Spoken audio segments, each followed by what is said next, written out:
Welcome to Bird Camp Radio, where the coveys rise from the high pines, marsh valleys, sagebrush seas, and the shelf rock ledges. Here at camp, the fire's always glowing, the dogs are never far, and the stories of birds, wild places, and the upland life are just beginning. This is Bird Camp Radio.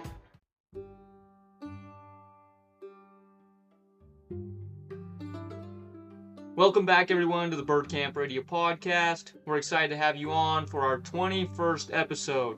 Before we get started, as you already know, we like to read the bio of our guest. This week, we have Dean Linne coming on, and he sent in his bio just a little bit before, so I'm going to hurry and read that for us. Dean Linne has been bird hunting since he was 7 years old. At 55, his passion for upland hunting has spanned nearly a lifetime. After serving in the military, he developed a deep appreciation for duck hunting with a dog, adding another dimension to his love for working dogs in the field. As he transitioned into raising a family, Dean devoted his time to his children, spending years coaching and supporting them throughout their upbringing. While hunting took a back seat during those years, the passion never left. About 10 years ago, Dean went on a few upland hunts with a friend who owned French Brittany's, an experience that reignited his drive to return fully to the bird hunting lifestyle. After those hunts, he went home and told his wife he wanted a dog of his own. That decision marked the beginning of a new chapter. For the past 8 years, Dean has been actively hunting upland birds across the western United States, pursuing his passion with his own dogs and continuing a lifelong commitment to the traditions of bird hunting and working dogs in the field. Dean, how are you? Good. How are you guys doing? We are doing great, and we're excited to have you on the podcast. But as we already know, before we get started, everyone, we'd like to play a quick game of rapid fire around the campfire with Dean. So, Dean, do you have any questions before we get started? No, I got basically, what is it, rapid fire about quail hunting or something? Do I have a chance or what? I think you have a chance. So it's all upland game related. So I think you'll have a chance. All right, here we go. All right, we'll get started then. All right, favorite wild bird to chase? Mearns quail. Most challenging bird? Scale quail. Favorite dog trait? The point. Best bird for eating? Mearns quail. Go-to field snack? Candy bar, Snickers. Dream hunting destination? Say that again one more time. I didn't catch that. Dream hunting destination? Alaska. Favorite month to hunt? December. Game bag or vest? It's a vest. It's a final, what is that? Final rise vest. Nice. Solo hunt or with a group? Honestly, both. Lead or still shot? Lead preferred. All right, there we go, and that's all of it. And as everybody knows, we will release his time at the end of the podcast, so stay tuned to hear where he sits on the leaderboard.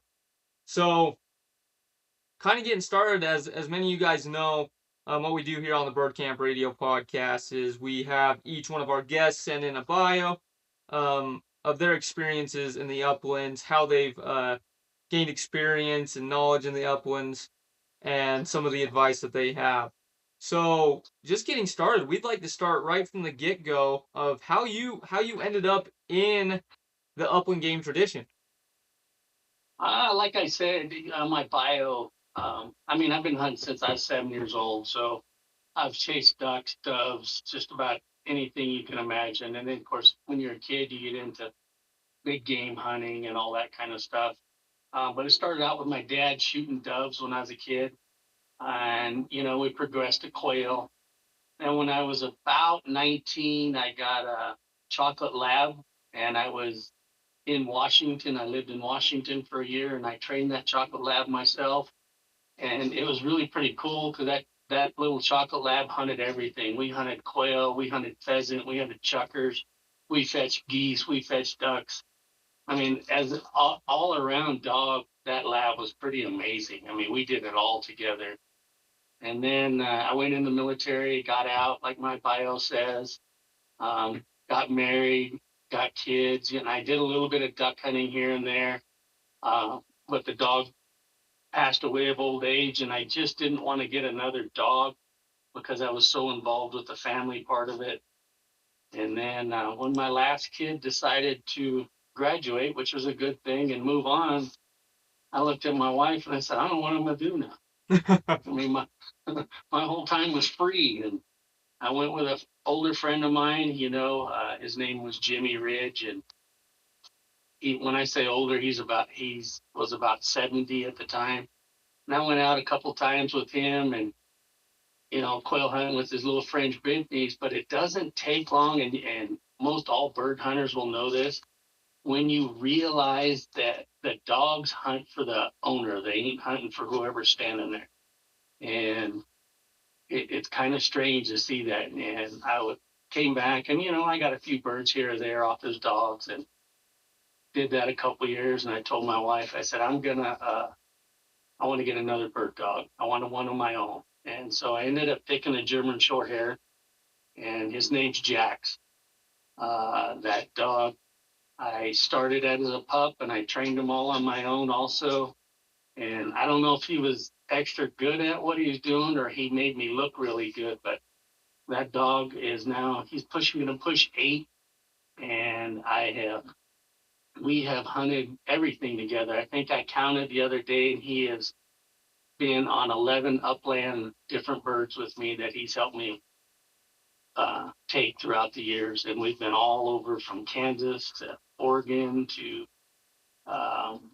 California to everything on the west side. The furthest east I've been is Kansas, and then we kind of moved this way. And then, as everybody knows, the dog gets older, you start getting spooked. So then I had another friend of mine. You guys will think this story's kind of not even a friend of mine. An old high school girlfriend's dad who used to raise English pointers found me on Facebook during this time of I had Jax, and he messaged me, and then we became friends again, and we've been talking ever since. And he talked me into getting an English pointer. So I got an English pointer a year ago. This was his first bird season, but he's not even 2 years old. He's about 18 months now. And I started working with him, and man, what a difference in an English pointer and a German shorthair. That English pointer can cover country like you wouldn't believe. Wow. But we finished, unfortunately, this year in Arizona was pretty terrible. I mean, we just didn't get the hatch. Most all birds that I killed, were old birds. I think out of the whole season, every time I'd go out, I went out about 6, 7 times. I'd get maybe 4 at the most, and most of the time it was 2. And I think out of that whole time, I killed 2 young birds. The rest were all old birds. And it just makes you where you don't want to do that. You just leave and go somewhere else. So, no, I definitely get that. We're kind of in that with Utah as well, that kind of problem right now. oh man, that's too bad. I hunted Utah last year for chuckers, and it was pretty cool. Yeah. But I had a sheep tag this year, and that kind of took away from my dogs. But that was pretty important. I ended up getting one in December. And at the end of the year, I went to New Mexico and finished out the year there, and it was pretty good. We had a good time.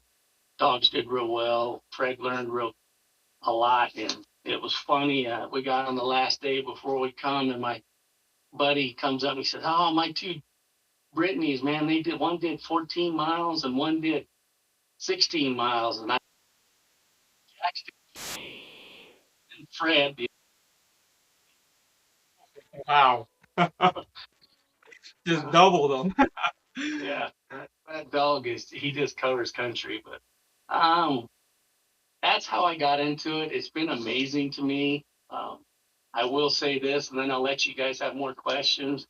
What really got me into it, and most all bird hunters know this, it isn't the taking of the bird, it's the teamwork that you develop with your dogs and how they work together and how you can see it, just the bond grow that much tighter as you go throughout the years, how they learn to work for you and you work with them. That's the amazing part. So, I completely agree with that. And I just want to say congratulations on the sheep too and being able to finish out the season strong too. That's fun being able to have a veteran dog and then have a dog coming up with full throttle. yeah, Love to hear exactly. it. He's something. In a good position that way, I would say.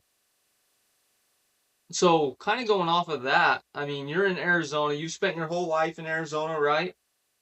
Yeah, my whole life's been here in Arizona, except when I was up in Washington for a year, and I went in the military, and then I came back. So Nice. So with that, you're hunting the majority of the time in Arizona. I'm guessing you're hunting quail, right?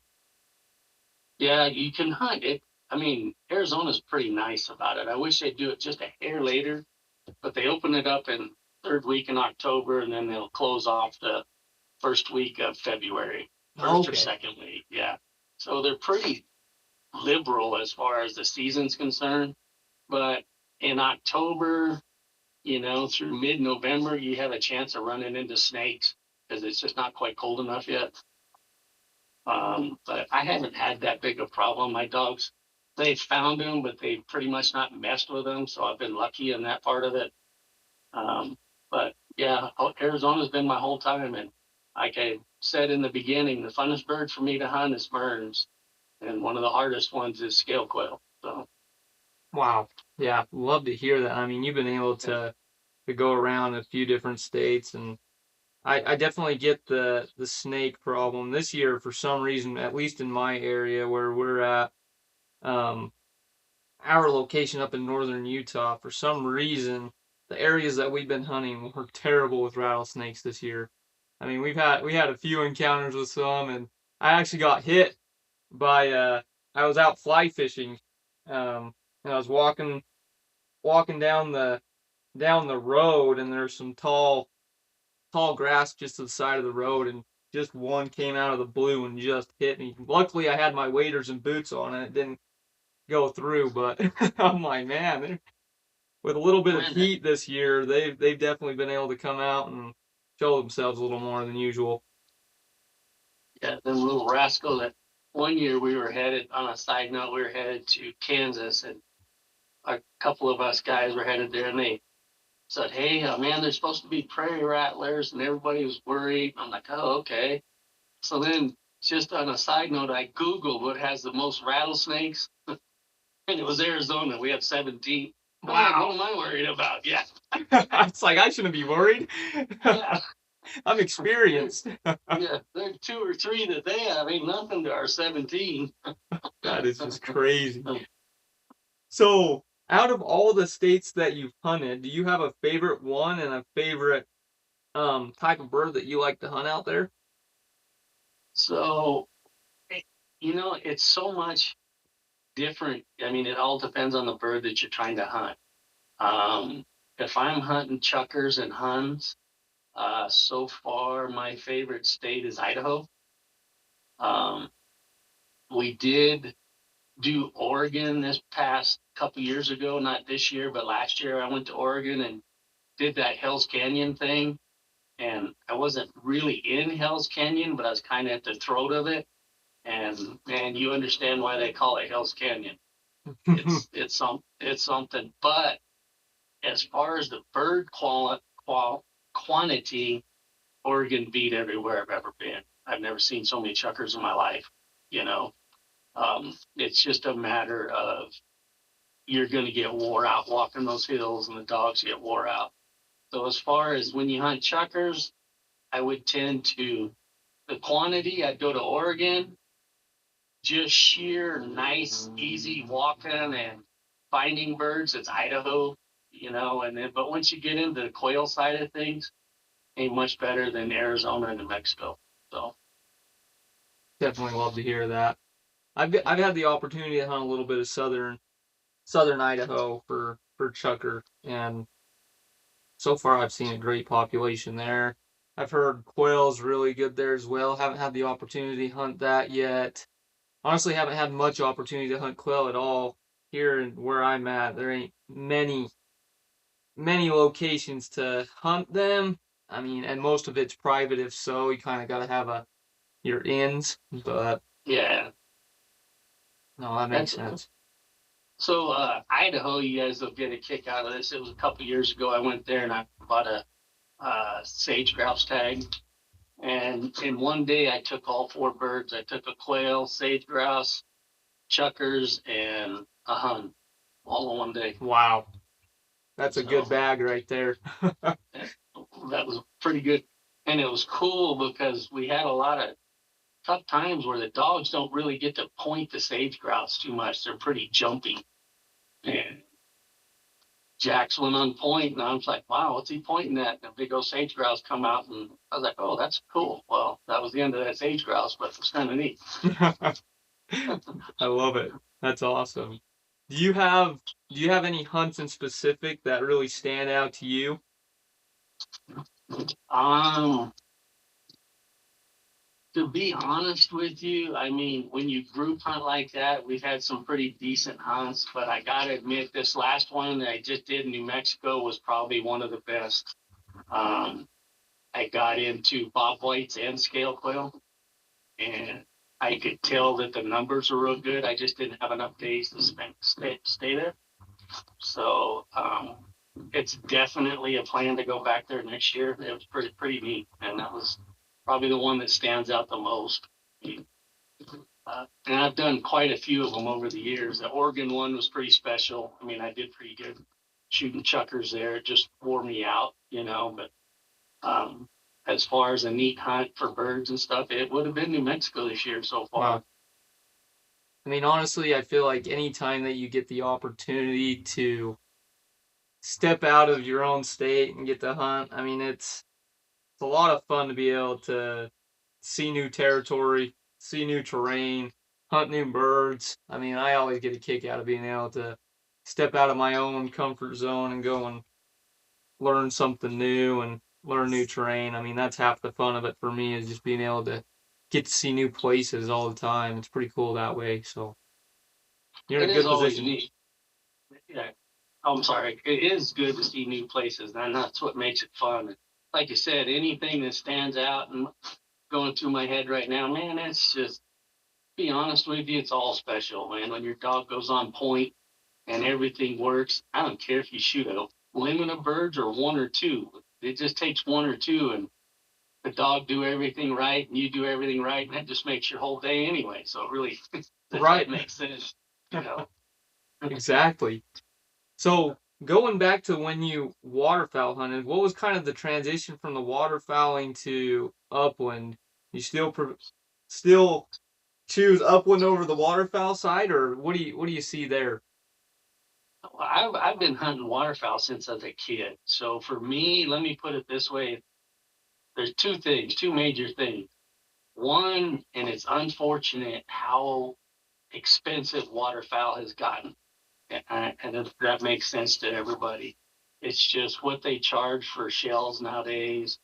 And it's unfortunate. I mean, I hope things get a little cheaper because unfortunately, no matter what you say, steel shot doesn't compare to lead. No. You know, I get it. I understand why we do it, and I've seen it many times. You know, hawks eating the birds that are down on the ice or whatever. You know, you get it. You understand it. But then to get into the stuff that acts like lead, man, that shot gets real expensive.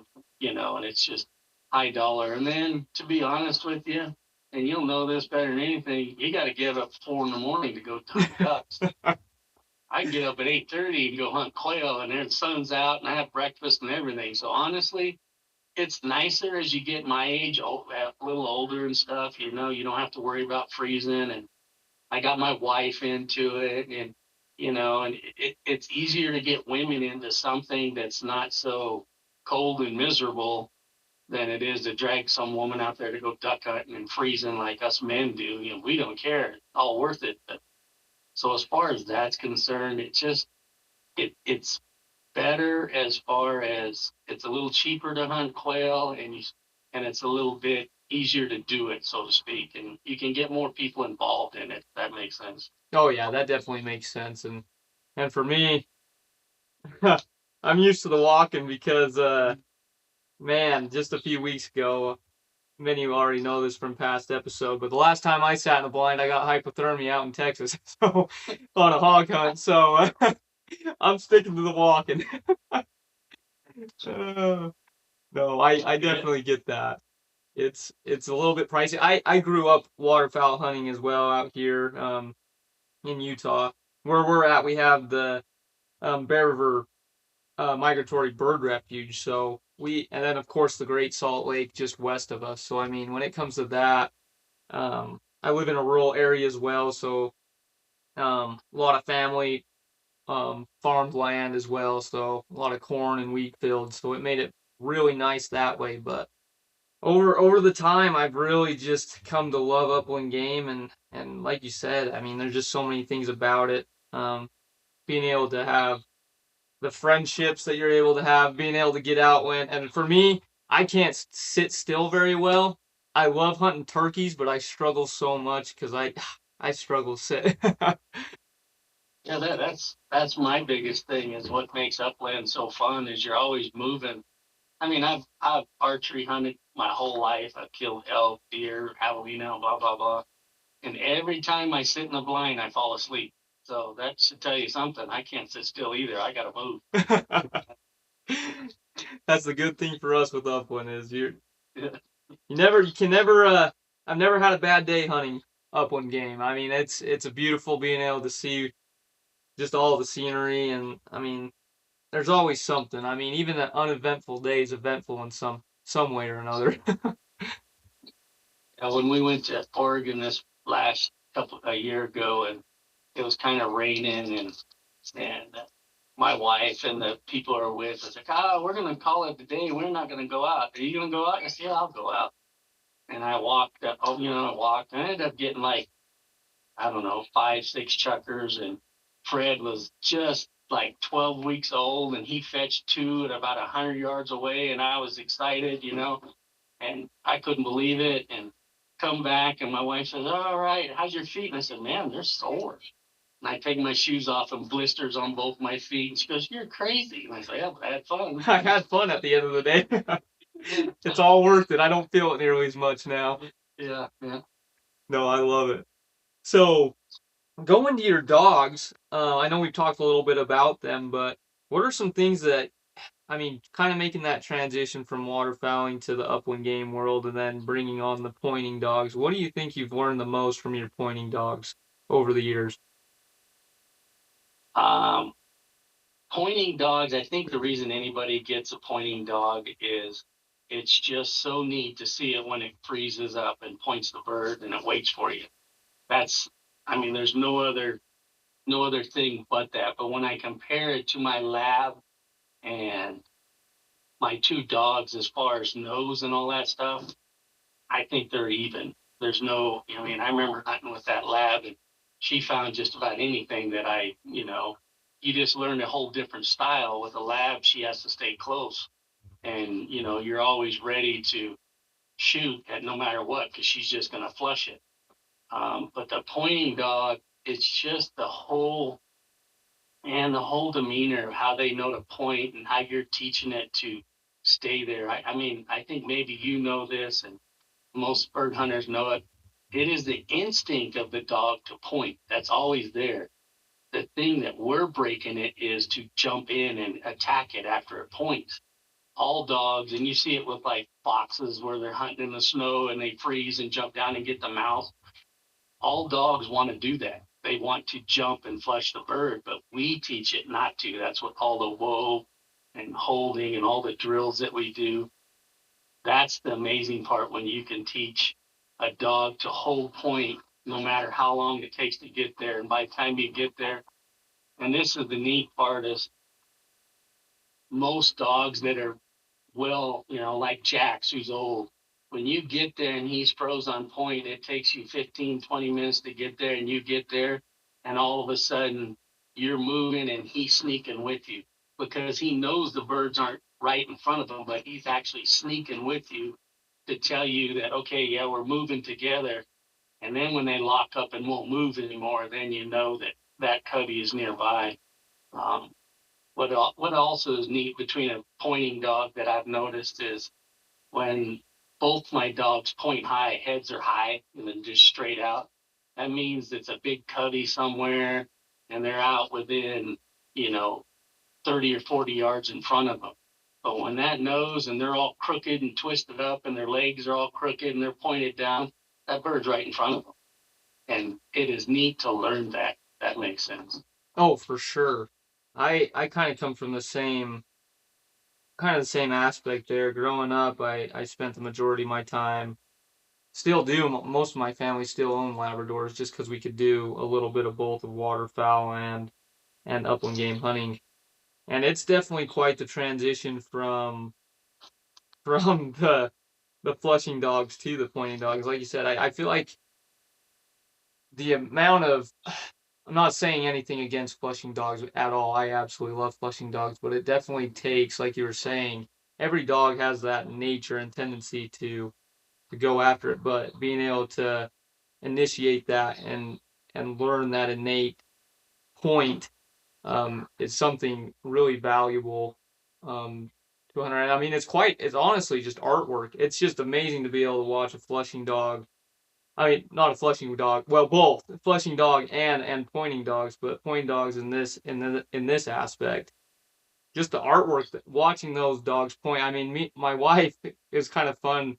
Back in November, she had the opportunity to go and hunt. She's a new hunter, and they did this here in Utah. We do this through our DWR program. They do like a few different hunts for new hunters so they can get into it. And it ended up being a pheasant hunt for them. Yeah.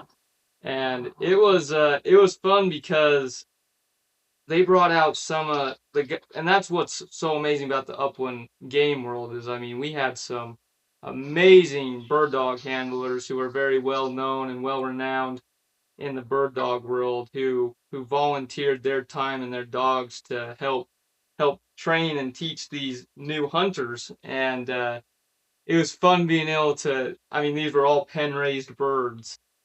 And the guy that we had the opportunity to hunt with, his dog was absolutely amazing. I believe a three time champion in the field dog trials here in Utah. And it's just completely different to see with those pen rate birds. They just run. They were just running and running.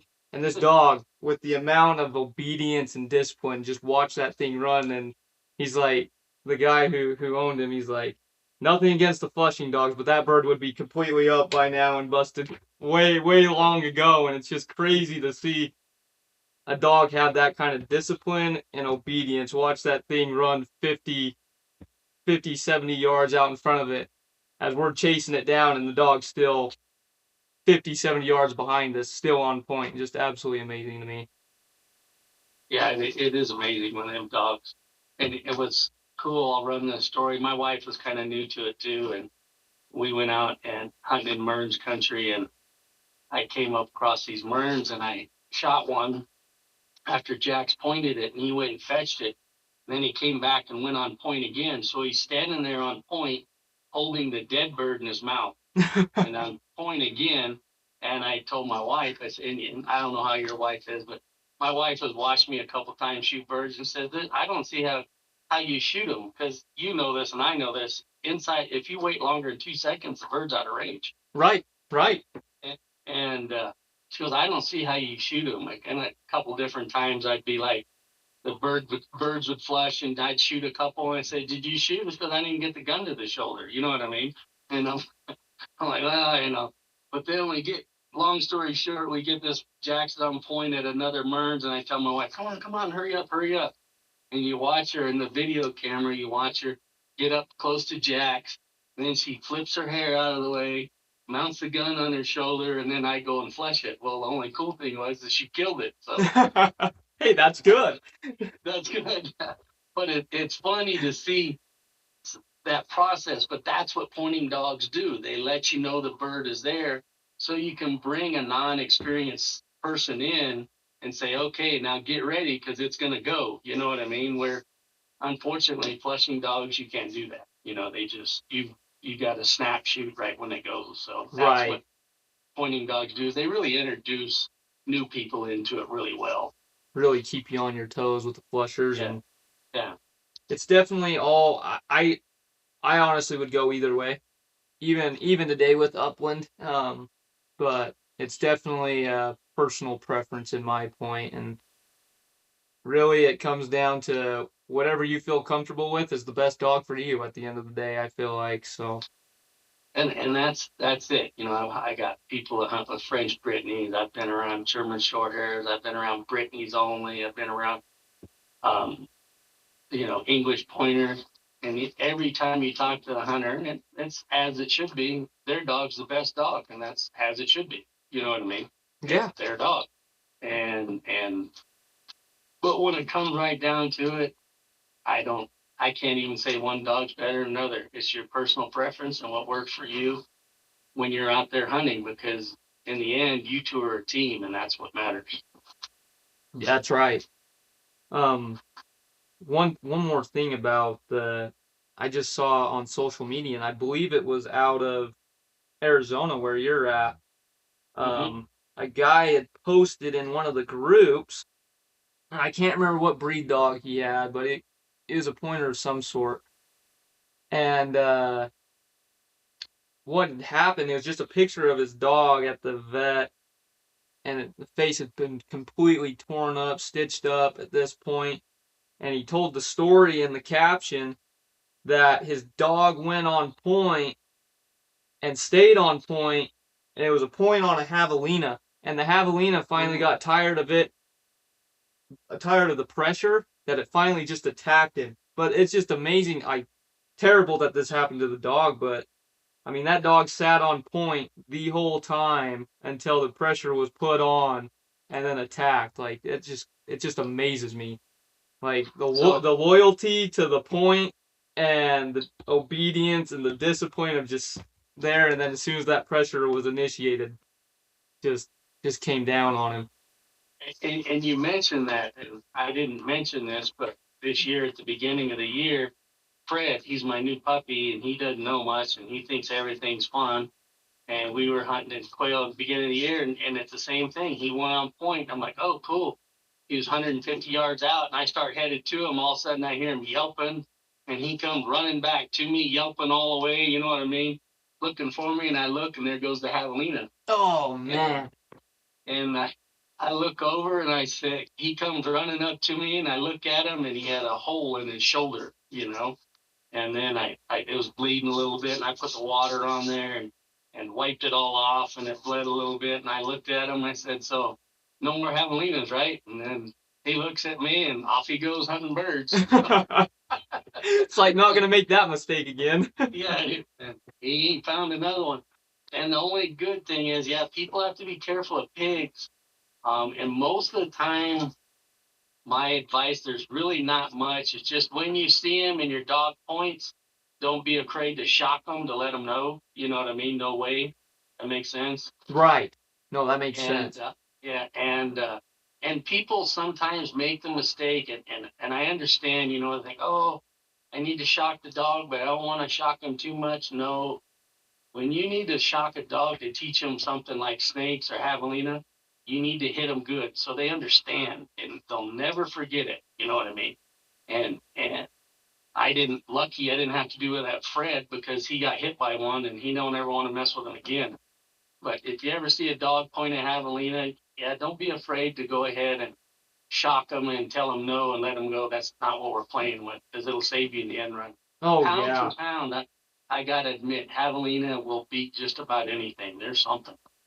Yeah, I've seen videos of those things and they're just insane. I mean, here in Utah, I mean, craziest thing a dog's really gonna, well, from what I've heard, I've never had anything happen, but coyotes, every once in a while those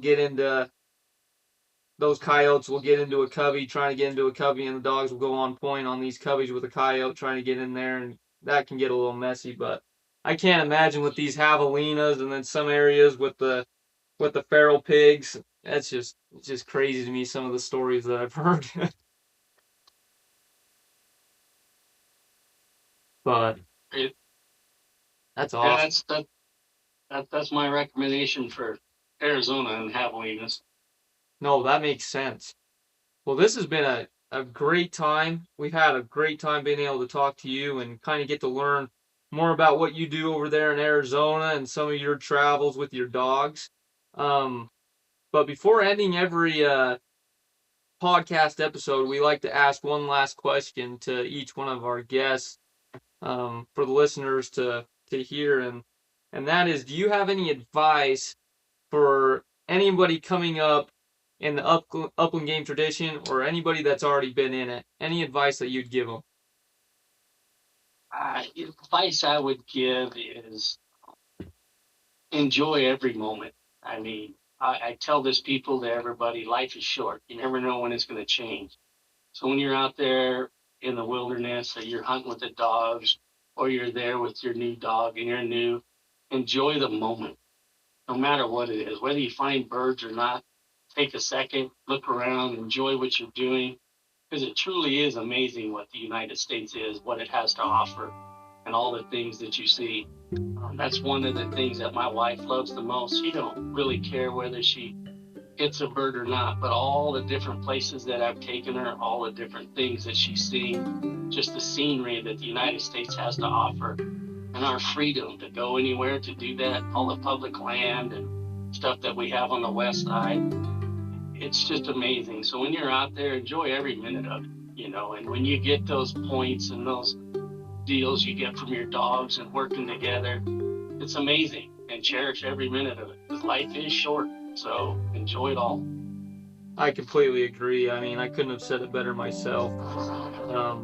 That's why I asked this question to everybody, because everybody's got a great perspective, and it's always great to learn from one another, and I couldn't say it any better. Go out and cherish it. We have it, and like you said, especially here in the West, we're very lucky, and I'm very grateful, especially with some of the public land disputes that have been coming up, especially with my senator here in Utah. It really makes you sit back and realize, wow, how lucky we are and how blessed we are in that way. So go out there, just like Dean said, go out there, cherish it, love it. Life is short.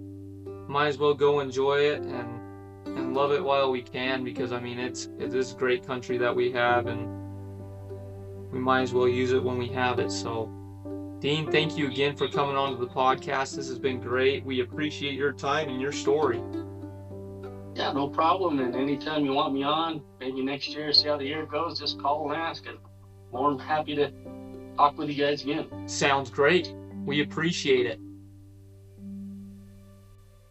Thank you again, everyone, for listening to the Bird Camp Radio podcast. But before you go, as you already know, we need to release Dean's time for the rapid fire around the campfire game. Dean, your time was 56.59 seconds, which puts you in 17th place out of the 21 guests. Thank you again, everyone. If you like what you are hearing here at Bird Camp, please go give us a review on any of our platforms. We're on Spotify, iHeartRadio, and Apple Podcasts. We'd love to hear your ratings and reviews and see what you guys like and don't like. So please reach out to us in any way. You know where to find us. Until next week. You've been listening to Bird Camp Radio, where the high pines, marsh valleys, sagebrush seas, and shelf rock ledges always call us back. Until next time, keep your dogs close, your shot true, and your campfire stories ready to share. We'll see you back at camp. Don't miss out on the next episode, where we'll host our next guest on the podcast. You don't want to miss this one. Thank you.